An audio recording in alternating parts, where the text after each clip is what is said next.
¿Cómo están? Muy buena tarde. Efectivamente, no tenía voz para poder compartir la presentación, pero hoy creo que se me escucha un poco más.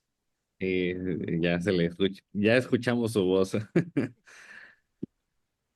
Me voy a permitir darle un poquito de lectura en lo que conecta su presentación de su trayectoria académica. La maestra Bianca Yamilet Torres Huicochea es licenciada en Enfermería y Obstetricia por la UNAM. Es especialista en la enfermería y cuidados intensivos por la UNAM, con sede en el Instituto Nacional de Ciencias Médicas y Nutrición, Salvador Subirán. Cuenta con un diplomado en cardiología básica, en atención al paciente neurocrítico. Cuenta con diplomados en terapia de infusión y docencia y en alta dirección hospitalaria. Es coordinadora del Comité de Relaciones Internacionales e Interinstitucionales de la MEMTI, que es la Asociación Mexicana de Enfermeras Especializadas en Medicina Crítica y Terapia Intensiva. Es secretaria del Comité de Educación e Investigación de la Asociación Mexicana de Profesionales de Terapia de Infusión, que es la AMTI. Es coordinadora de varios diplomados y también es profesora de asignatura en la UNAM, así como instructora BLS, ACLS, PALS, y está adscrita en la unidad de cuidados intensivos en el Hospital de Especialidades Siglo Médico, Centro Médico Nacional Siglo XXI, en el IMSS. Maestra, sea bienvenida a este su espacio y le cedo el uso de la voz. Muchísimas gracias, perdón, y gracias por la invitación. Compartir respecto a un tema que pues bien nos concierne en enfermería, lo que es el manejo del alteplaza. Ayer estuvieron hablando un poquito o mucho respecto a los puntos de lo que es el ictus cerebral, el manejo de la atención al paciente con alteraciones, justamente obstrucción, isquemia cerebral, hemorragia cerebral. Entonces, este medicamento es muy importante, principalmente tratado por enfermería, manejado o controlado por enfermería en cuanto a la infusión. Por eso es importante que nosotros conozcamos cuáles son los efectos que tiene y qué es lo que vamos a hacer con nuestros pacientes. Aquí, en cuanto al nombre de la ponencia, pues si bien es manejo del alteplaza, sí vamos a ver el manejo del medicamento específico, pero también qué voy a controlar o qué cuidados voy a dar en mi paciente al momento de yo utilizar este medicamento. En el caso del alteplase, pues bueno, identificar que es un trombolítico en el que, bueno, está indicado justamente en aquellas instancias en donde se forma un trombo, un coágulo y que esto me va a obstruir un vaso sanguíneo, evitando que el flujo llegue a correr, llegue a esto continúa en la circulación. Por lo tanto, las indicaciones terapéuticas de este medicamento, pues son como tal el infarto agudo al miocardio, en donde una de las arterias coronarias se llega a obstruir. En el caso de la tromboembolia pulmonar, arterias también pulmonares en el que un trombo se aloja en alguna de estas ramificaciones y finalmente no permite continuar el flujo. Y finalmente en lo que es el ictus cerebral isquémico, es decir, en el cerebro una de las ramificaciones, una de las arterias, se llega a obstruir. Ayer seguramente estuvieron hablando de lo que es la enfermedad de grandes vasos, pequeños vasos, es decir, cuáles son los vasos sanguíneos que mayormente se obstruyen y en qué casos voy a utilizar reperfusión, en qué casos voy a utilizar, ya sea con medicamentos fibrinolíticos o en este caso, cateterismos, trombectomías. Nos vamos a enfocar a este último, que es el ictus cerebral, que finalmente es el tema del que se estuvieron tratando. Y pues bueno, en cualquiera de los tres, ¿qué es lo que va a pasar? Que ante algún daño endotelial o finalmente alteración de las ramificaciones se llega a formar un trombo, un coágulo, activando lo que es nuestra cascada de coagulación, en donde intervienen diferentes factores, ya sea la vía extrínseca, la vía intrínseca, que finalmente confluyen en la vía común, activando el factor 10 y cada uno de estos tiene sus activadores para finalmente, ¿qué es lo que hace? Llegan plaquetas, se adhiere fibrina, esta fibrina me estabiliza el coágulo, me estabiliza el trombo para que finalmente este se adhiera. ¿Qué es lo que va a hacer entonces el fibrinolítico? Deshacer justamente este trombo, influyendo en la formación de fibrina. Lo que va a hacer es desprender esta fibrina, activando hacia lo que es el plasminógeno, o más bien desactivando esta función para que no se convierta en plasmina y en este punto, estos activadores, estos productos de degradación de la fibrina, pues finalmente se desprendan y no se llega a conformar este coágulo o este coágulo se pueda disolver. Este es cómo va a actuar entonces este medicamento. Por supuesto, esto conlleva ciertos riesgos y hay que considerar todo el protocolo de actuación hacia lo que es el paciente con ictus cerebral, que nos marca la AJA, lo que es la cadena de supervivencia, hacia el ACV o el EBC, activar el sistema de emergencia, obviamente identificar aquellos patrones, ya sea con la aplicación de escalas, BIFAS, el NIH, para identificar cuáles son los puntos o los elementos de gravedad que tiene este paciente y si cuenta o no con los criterios para reperfusión. Obviamente el traslado hospitalario lo más pronto posible. Recordemos que tenemos una ventana de actuación hacia lo que es la atención del ictus cerebral, que si bien nos dicen una ventana de 3 horas para poderle dar el tratamiento, bueno, vamos a ver que con el uso del medicamento este se puede extender hasta 4.5 horas, incluso después de ella, pero obviamente incrementarían los riesgos. Y finalmente toda la parte de la atención hospitalaria, el cuidado que va a tener posteriormente. Aquí es donde se integra o se agregan las 8Ds de la atención, así identificar o detectar justamente las alteraciones que debe darse a nivel poblacional, hasta derivarlo hasta un centro, darle las drogas y bueno, todo el protocolo que se pueda llevar con estos pacientes. Es importante recordar aquí, se ve muy pequeño, si ustedes en pantalla lo pueden amplificar, para ver el algoritmo de la atención del paciente con evento vascular cerebral, para poder identificar cuándo requiere o no requiere trombolíticos o fibrinolíticos. En este caso, tengo que aplicar nuestra escala NIS para ver el puntaje que tiene, si cuenta o no cuenta con criterios de EBC. Y por supuesto, lo primordial es inmediatamente en lo que es la tomografía para yo identificar si es un EBC hemorrágico o no hemorrágico. La importancia aquí es que finalmente es un medicamento que me va a deshacer coágulos, trombos, y si es hemorrágico, lo que voy a hacer es hacer que sangre más. Entonces tengo que estar bien segura en cuanto a la imagen primero tomográfica o si tengo una imagen de resonancia magnética para poderlo identificar y también que toda la clínica nos describa, identificar la zona que pudiera estar alterada. Esto es importante también en cuanto a la exploración, porque si bien el puntaje nos va a dar los criterios para poder utilizar los fibrinolíticos, pues también voy a considerar aquellos que tengan un puntaje menor o un daño menor, pero esto afecta mayormente a su estilo de vida o a la dinámica que él lleve. A lo mejor solamente es la alteración de la mano derecha, pero es la que más utiliza para sus actividades, para vivir y obviamente el complemento, puedo considerar tomarlo. O en el caso de la edad, un incremento de la edad, una edad menor. Por ejemplo, el uso de este medicamento en paciente pediátrico, uno de los criterios de inclusión para poder utilizarlo es que sea mayor de 18 años. Sin embargo, se ha utilizado en algunos casos en pacientes hasta de 16 años con buenos resultados o incluso más de 70 años. Ya conlleva un riesgo mayor de sangrado para estos pacientes, pero también hay aquí evaluar el riesgo-beneficio. Entonces, por eso nos sirven los algoritmos para ir evaluando si bien las escalas, pero también, como decíamos, este riesgo-beneficio que pueda tener y el nivel de evidencia. Este algoritmo, pues bien, es de las guías europeas, las recomendaciones que se puedan llegar a hacer. Entonces, ¿qué debemos identificar? Si el paciente tiene criterios o no para fibrinolisis y obviamente criterios para un EBC, identificar y evaluar la escala NIS para poder generar qué tanto porcentaje, qué tanto puntaje tiene. Recordemos que esta escala nos da, así estos puntajes vamos identificando cada una de los puntos de evaluación, los criterios. Y si yo identifico que tiene en una escala clínica inicial de gravedad, hacia esta escala neurológica de valoración del EBC, con un puntaje mayor o igual a 4 y menor de 25, podría ser candidato para la aplicación de la fibrinolisis.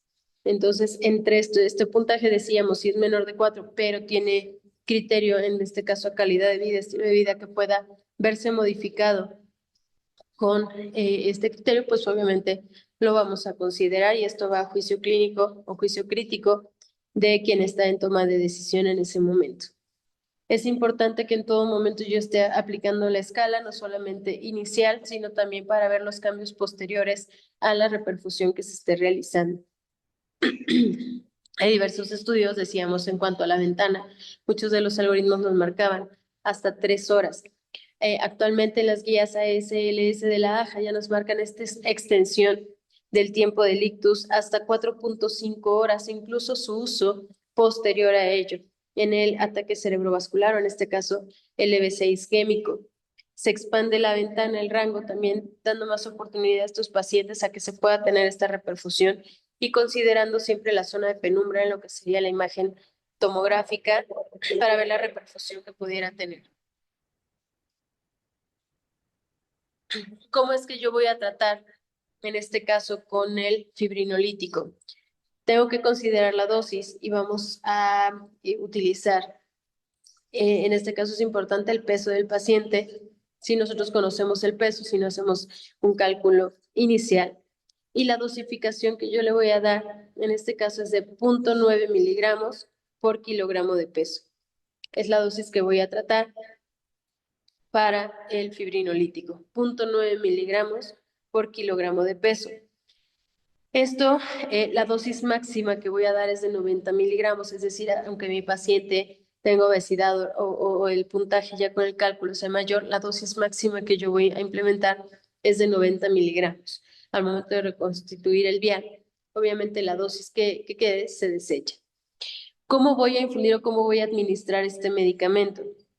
Una vez que yo reconstituyo el vial, voy a pasar una dosis inicial solamente del 10% de la dosis total. Entonces, hago el cálculo de la dosis de mi paciente con base en el peso, 0.9 miligramos por kilo de peso, de los cuales en bolo voy a administrar únicamente el 10% de la dosis total. El resto de la dosis se tiene que administrar a través de infusión durante 60 minutos. Durante todo este tiempo tengo que ir vigilando, obviamente, los cambios neurológicos que pudiera tener mi paciente, pero también al momento de reconstituirlo, pues vamos a tener ciertos cuidados y, por supuesto, al momento de administrarlo. ¿Qué hago aquí? Tengo una pequeña tabla, igual se ve pequeña, lo pueden amplificar, y si no, esto lo pueden encontrar en la página donde viene la ficha técnica del Actilice, que es el nombre comercial, o en este caso, Alteplase. O simplemente hacer el cálculo, con base en el cálculo, pues cuánto voy a tomar yo de la dosis inicial para poderlo administrar con mi paciente. Decíamos que requiero saber ciertos criterios para saber a quiénes se los voy a administrar y a quiénes no. Como mencionábamos previamente, el efecto o el mecanismo de acción del fibrinolítico, pues es justamente actuar hacia el nivel de protamina, evitando que éste se convierta en protomina, perdón, evitando que se convierta en fibrina, para que esto no me estabilice el coágulo, desestabilice como tal, y entonces el trombo se deshaga. Esto me ayuda en la circulación. Debemos considerar que no es específico hacia el trombo que voy, entonces puede en algún otro trombo que se esté generando evitarlo. Quiere decir que esto tengo riesgos de sangrado con mi paciente, riesgos de hemorragia. Como tal, los criterios de inclusión para utilizar el medicamento, pues es evidentemente aquellos que tengan un trombo, en este caso enfocándolo al EBC isquémico, un trombo a nivel cerebral, ya sea de grandes o de pequeños vasos. También el tiempo es importante, la ventana que vamos a dar, decíamos menos de 3 horas o extendido hasta 4.5 horas del inicio de los síntomas. Recordemos que para la evaluación, en este caso de ictus o evento vascular cerebral, el tiempo que yo tomo de inicio de los síntomas es el último momento en que se vio bien al paciente. Si fue presencial, si yo estaba con él cuando comenzó con los síntomas, pues ese es el tiempo que se toma. Si, por ejemplo, nos dicen, fue ayer, se quedó dormido y hoy en la mañana ya es despertó así, yo ya estaba así, la última hora que se toma fue el momento en que lo vimos sin ninguna alteración. Obviamente aquí excede la ventana y tenemos que considerar ciertos criterios para la atención, como nos decían en el algoritmo. Si requiere, si pasa estas 4.5 horas, cuando se requiere el fibrinolítico o cuando vamos a utilizar irnos directo a una trombectomía y ver que realmente se pueda hacer una reperfusión con este paciente. En algunos casos se recomienda, obviamente, si yo tengo opción hacer una trombectomía directa, es lo ideal la elección para los pacientes. Limitamos el riesgo de sangrado. Si no tengo acceso inmediato y estoy dentro de ventana, voy a considerar el uso de fibrinolíticos. Eso es muy importante. Y decíamos también en el caso de la edad, más de 18 años, con estudios, algunos estudios, perdón, Algunos estudios que nos dicen que puede utilizarse en pacientes o se ha utilizado, perdón, en pacientes de hasta 16 años sin ninguna alteración o con un buen éxito, o mayores de 70 a 75 años, donde incrementa ya también el riesgo de sangrado por las alteraciones propias del envejecimiento. Los criterios de exclusión como tal, es decir, a quienes no le voy a administrar los fibrinolíticos, es que haya tenido ya un traumatismo craneoencefálico o un evento vascular cerebral en menos de 3 meses, o que como tal venga con sangrado activo en alguna otra zona, ya sea digestivo, alto, bajo, algún tipo de hemorragia, que ante el traumatismo tenga un sangrado activo como tal, no lo voy a utilizar, así como aquellos pacientes con alteración en el nivel de plaquetas, es decir, que tengan plaquetopenia, tampoco sería lo recomendable, puesto que todos estos elementos incrementan el riesgo de sangrado. El uso concomitante con anticoagulantes, ya sea vía oral o intravenosos, subcutáneos, no lo voy a utilizar. Y finalmente que al momento de hacer la exploración, la valoración tomográfica o de resonancia, yo identifique que sea un evento multilobular, es decir, que tenga sintomatología hacia varios vasos, los que estén alterados, lo ideal sería la trombectomía. Hay criterios también de exclusión que son relativos y que yo tengo que considerar y analizar el riesgo-beneficio, como lo es el caso del embarazo. ¿Qué tan riesgoso es? Pues obviamente esto me conlleva sangrados y la pérdida incluso del embarazo, que tenga una mejoría o datos de mejoría al hacer una reevaluación de la escala NIS. Esto que me implicaría a lo mejor es un evento isquémico transitorio, que empiece a presentar convulsiones, puesto pues esto puede deberse a un incremento de la presión intracraneal o que esté presentando hemorragia o como tal alteraciones de la isquemia que se está generando. Entonces tengo que evaluar qué tan riesgoso, qué tan probable es que yo lo pueda administrar el medicamento. También que haya tenido cirugía en los 15 días previos, un infarto agudo al miocardio en menos de 3 meses por el riesgo del tratamiento concomitante con los anticoagulantes. Y también, muy importante, la valoración de la presión arterial. Es muy común que como método compensatorio, lo que sería la teoría de Monroe-Kelly, incremente la presión para tratar de regular, pero esto al incrementar la presión en los vasos sanguíneos, obviamente incrementa también el riesgo de sangrado. Entonces, previo a esto, tendríamos que tratar la hipertensión para poder administrar el fibrinolítico. Considerando estos criterios, una vez que yo decido administrar el medicamento al paciente, en este caso el alteplase, la reconstitución va a ser únicamente con cloruro de sodio al 0.9%. No se va a utilizar ningún otro diluyente, ya que, por ejemplo, con la glucosa no es compatible por la turbidez que se genera al momento de la reconstitución. También es importante que se tenga una vía específica para administrar el medicamento, no se va a mezclar con ningún otro fármaco por la incompatibilidad que pueda tener. Además del hecho de que sí, por supuesto no se va a mezclar con ningún tipo de parinas. Y esto es importante si el paciente llega por área de urgencias, colocar 2 vías, una para el tratamiento con el fibrinolítico y la otra para el resto de tratamientos, ya sea con infusiones o los fármacos que se estén administrando, incluso infusiones para control de presión arterial. Entonces, tengo que contemplar el catéter recordando las leyes, las guías de terapia de infusión, que al hablar a 2 vías o 2 catéteres no sean en la misma extremidad, sino contemplar en ambas extremidades con un calibre adecuado y pues obviamente ver aquí la vascularidad y flujo que pueda permitirme ya sea el catéter corto o algún otro dispositivo que elija para administrarlo.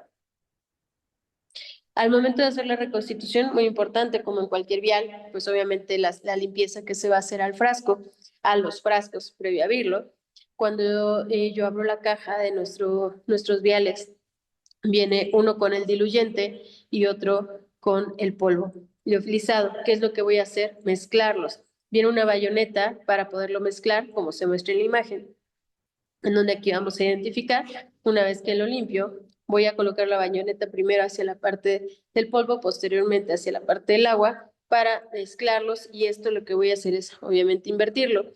Muy importante que al momento de hacer la reconstitución me fije que sea en el centro para poderlo colocar, ya que si lo hago en las orillas se puede botar el tapón y entonces ya no me permitiría hacer la dilución, ¿vale? O utilizar en este caso la bayoneta. Entonces que sea el centro, hacer presión y finalmente girarlo, voltearlo para hacer esta mezcla.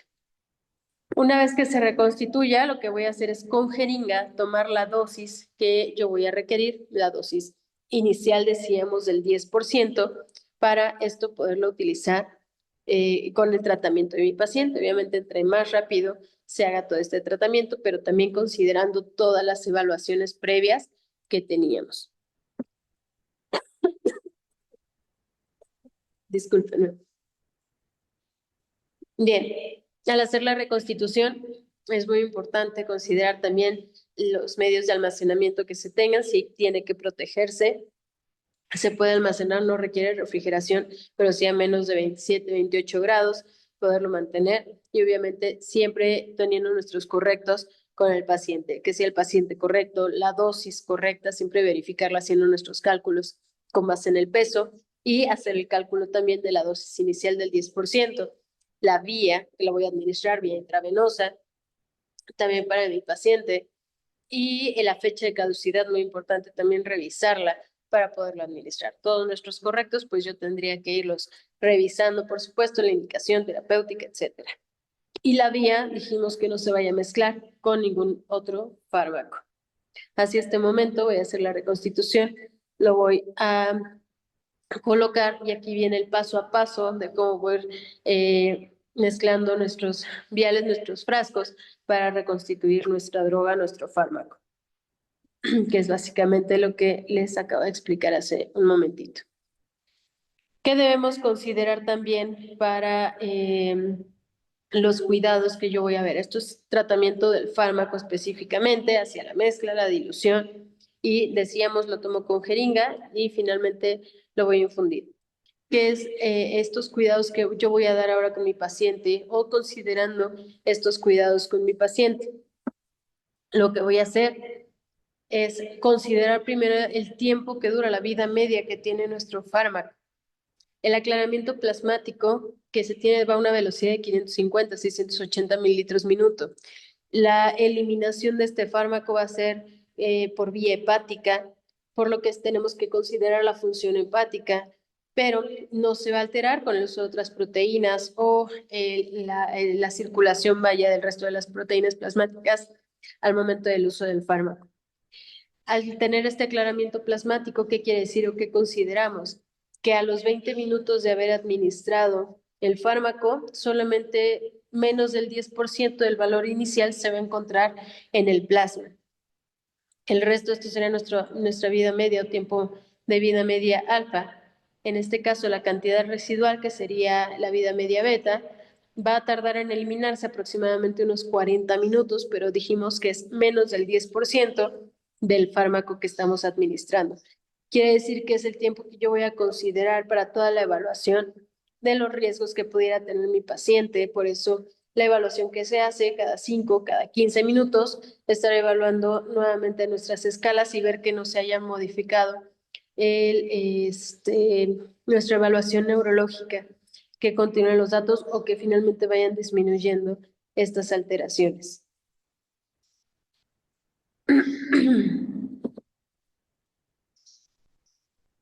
¿Cuáles son las complicaciones que yo podría tener al utilizar el alteplase? Bueno, tenemos, por ejemplo, el angioedema, que pues obviamente vamos hacia la hipersensibilidad del fármaco, en este caso la proteína que se está utilizando.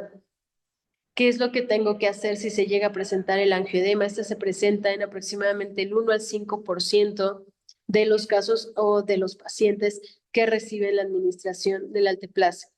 Lo que tengo que hacer es, obviamente, interrumpir de inmediato la infusión y vamos a dar tratamiento con los bloqueantes de histamina, ya sean corticosteroides, adrenalina, difenhidramina, hidrocortisona. Puedo utilizarlos y generar este tratamiento de la infusión. Es raro que se llegue a presentar un caso grave. Dura aproximadamente unos 20 minutos el efecto, obviamente al dar tratamiento, pero sí llega a presentarse el caso de que el edema sea el angioedema a nivel de lengua, sea también a nivel de vías aéreas, por lo tanto hay que proteger vía aérea si yo empiezo a ver la inflamación, en este caso, de la vía aérea.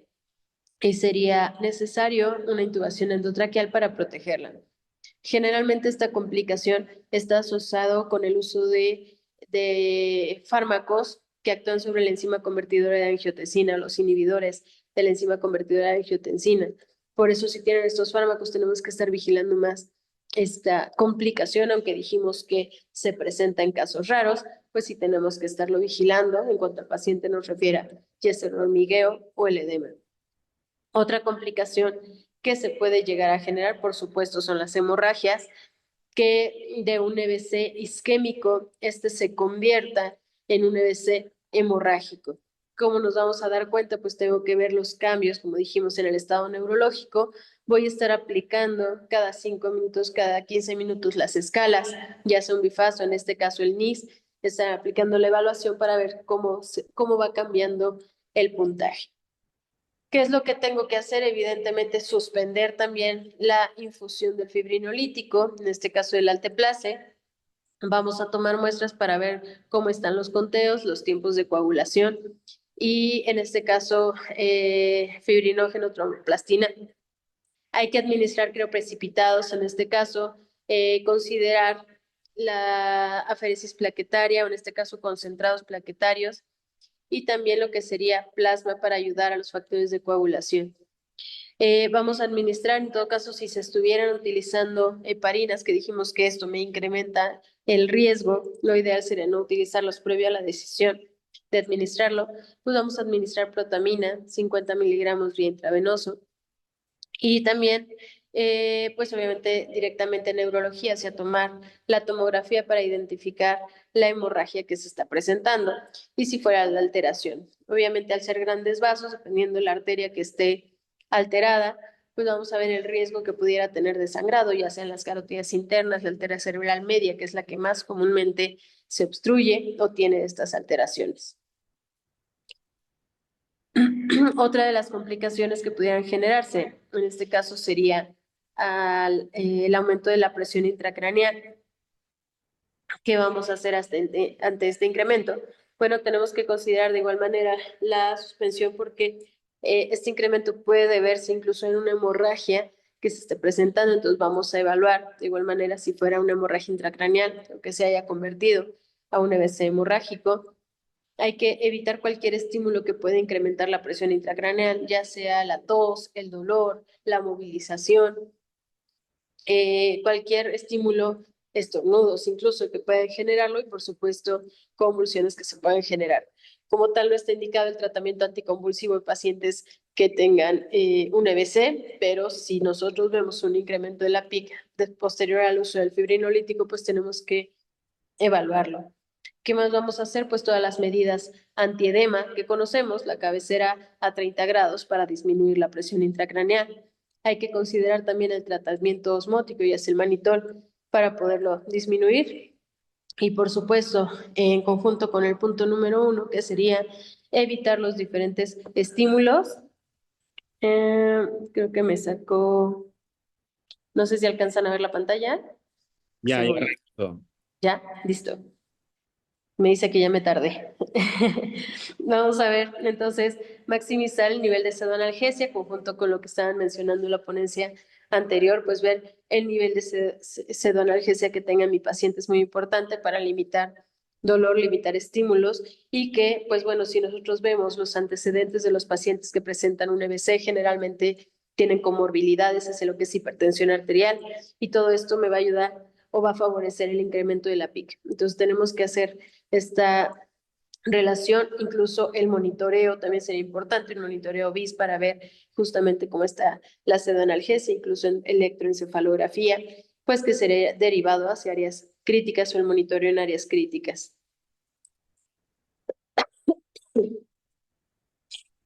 Considerando esto entonces, cuando nosotros utilizamos el fibrinolítico, dentro de los cuidados que debo tener, dijimos, es el control de la presión arterial.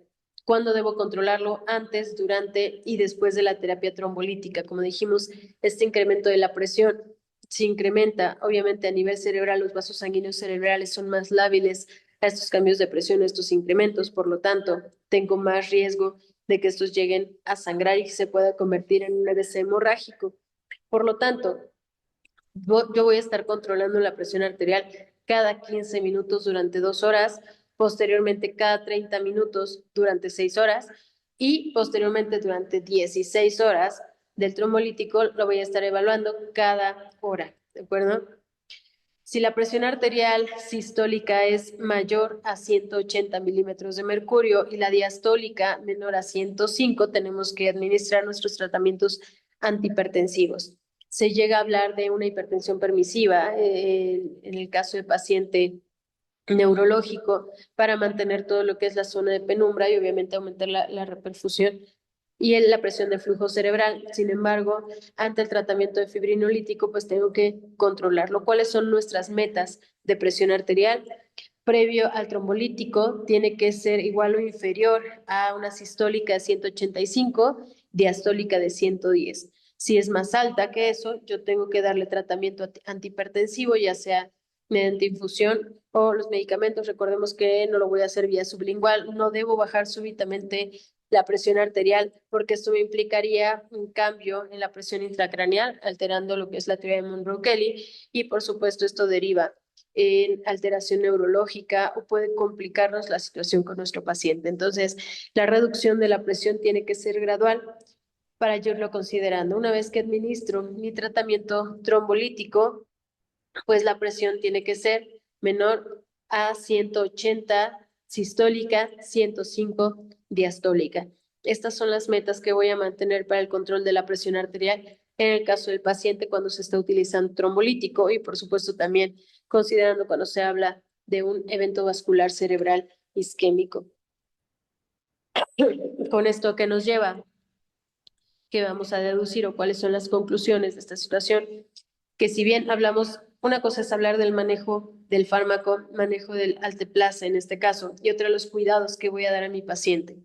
En resumen de los manejos del fármaco que tengo que considerar, la reserva que voy a tener, dónde se va a almacenar, dijimos no necesita refrigeración, pero sí a menos de 27, 28 grados, la reconstitución del fármaco, cómo la voy a realizar, fijarnos dónde coloco la bayoneta, eso nos ayuda a que la dilución sea más rápida y me evite yo con la jeringa estar infundiendo el fármaco. El tipo de diluyente que voy a utilizar, dijimos específicamente cloruro de sodio al 0.9% y la dilución, una vez que yo lo reconstituyo, va a quedar 1:1. ¿Esto qué significa? 1 miligramo del fármaco por mililitro. Cuando yo tomo entonces la reconstitución, que dijimos que voy a administrar el 10% de la dosis inicial en bolo, voy a tomar en mililitros lo mismo que fuera en miligramos. Que para poder decir, si le tocan 10 mililitros de bolo inicial, voy a reconstituir de 10 miligramos, perdónenme, de bolo inicial, voy a reconstituir 10 mililitros del fármaco para poderlo administrar. El resto dijimos que en infusión a 60 minutos. Una vez que yo hago la dilución, tengo que mezclarlo a modo de que me quede a no menos de 0.2 miligramos por mililitro en cuanto a la infusión. Tiene que hacerse con bomba de infusión, perdón, para que sea exacto al tiempo. Si yo veo alguna alteración, pues obviamente suspenderlo inmediatamente, hacer el reporte correspondiente y también tomar muestras para poder darle tratamiento a este paciente. Ahora, en cuanto a los cuidados del paciente que voy a tener, tengo que identificar las complicaciones que se lleguen a dar, cuáles son las principales, angioedema, 1 a 5% de pacientes, la más común que se llega a presentar es en el caso de hemorragia intracraneal. En quienes se va a dar más frecuente, pues obviamente entre mayor tiempo pase de la ventana, mayor es el riesgo de las complicaciones que puedan presentar.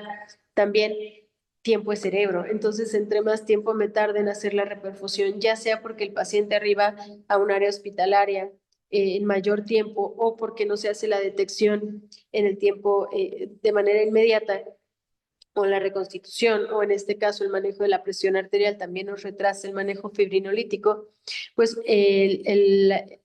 la probabilidad de una reperfusión pues es menor.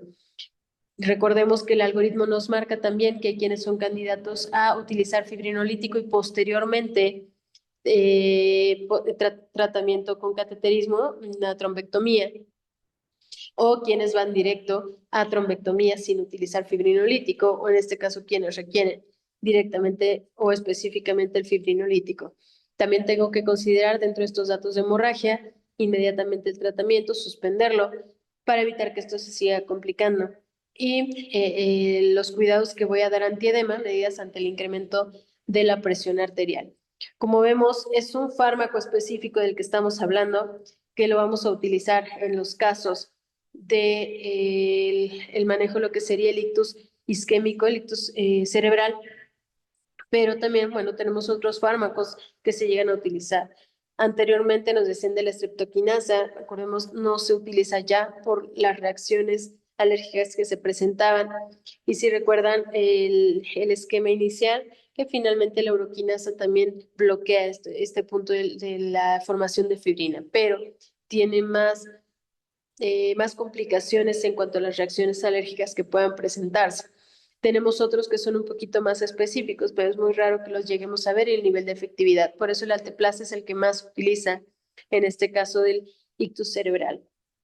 Y siempre cuidar a nuestros pacientes, estarle dando la evaluación y nuestra valoración neurológica, no dejarla de lado. Si bien siempre valoramos a nuestros pacientes, escuchaba ahorita los registros clínicos, cual si trae simplemente pongo palomita, pero yo tengo que estar evaluando. Ahorita veíamos ya sea la presión arterial, nuestra evaluación neurológica para ver si hay algún cambio, ya sea por reperfusión o en este caso a las complicaciones que se tengan. Es muy importante considerar que la principal causa cardíaca de un EBC isquémico es, en este caso, la fibrilación auricular. Por lo tanto, si esta continúa, pues pueden seguirse formando trombos en algunos otros sitios. Al yo dar el fibrinolítico, pues me va a generar distintas zonas de hemorragia que yo también tengo que ir controlando, no solamente a nivel cerebral. Entonces, vigilar los datos de sangrado en nuestro paciente a nivel general. Perdónenme. Entonces, por eso la importancia de la evaluación y no solamente hablar del manejo del fármaco, sino los cuidados que le voy a dar a mi paciente en torno a la infusión de ciertos fármacos. Muchísimas gracias por la invitación, la oportunidad de hablar de este tema y bueno, quedo abierta al pendiente alguna duda, pregunta y bueno, aquí están mis datos de contacto. Muchísimas gracias. Maestra, excelente tema. Sin duda, porque es un tema que también le apasiona. Le voy a dar un poquito de continuidad a las preguntas. Un paciente con PIC, me imagino que es un paciente con aumento de PIC y trombolizado, ¿es necesario aspirarlo por turno? Bueno, ni con incremento de la presión ni sin incremento de la presión. Yo creo que aquí tenemos que hablar más de la evaluación de si requiere o no requiere la aspiración de secreciones. Recordemos que esto no es rutinario a que sea por turno, sino hacer toda nuestra evaluación cuando requiere este manejo de secreciones. ¿Qué se hace en los casos en los que el paciente son excluyentes a la terapia, como ejemplo que haya tenido un EBC en menos de 3 meses? En este caso, tienen que ver con base en el algoritmo si es candidato para una trombectomía, es decir, que entre a una sala y que se visualice directamente el coágulo y también pues ver el tiempo de exclusión. Si no podemos utilizar fibrinolítico, vamos a ver las otras terapias, únicamente sería la trombectomía. Ok. ¿Se firma algún consentimiento especial para la administración de este medicamento? Sí, como en todo tratamiento invasivo que vamos a dar, por supuesto hay que dar los consentimientos por los riesgos que se puedan llegar a tener de sangrado y siempre informar a los familiares y al propio paciente. Ok, y finalmente, si solo tengo una vía de acceso, ¿suspendo la solución base o la puedo estar pasando de forma conjunta? No, lo ideal, como dijimos, es no mezclar el fármaco por la interacción medicamentosa. La ficha técnica nos especifica que no se debe mezclar con ningún fármaco, entonces sería conseguir otra vía. En este caso, al ser tratamiento de urgencia, sé que llegamos a tener pacientes con un capital venoso limitado, pacientes con comorbilidades en donde yo no encuentre accesos vasculares, nos podemos ir a la vía intraósea. También se puede utilizar por vía intraósea. Ok, gracias. Me voy a permitir darle lectura a su constancia. El Colefajal, en su cuarto Congreso de Enfermería en Terapia Intensiva, otorga la presente constancia a la maestra Bianca Yamilet Torres Huecochea por su excelente participación con el tema manejo de Alteplaza. Firma la vicepresidenta y presidente del colegio. Maestra, muchísimas gracias.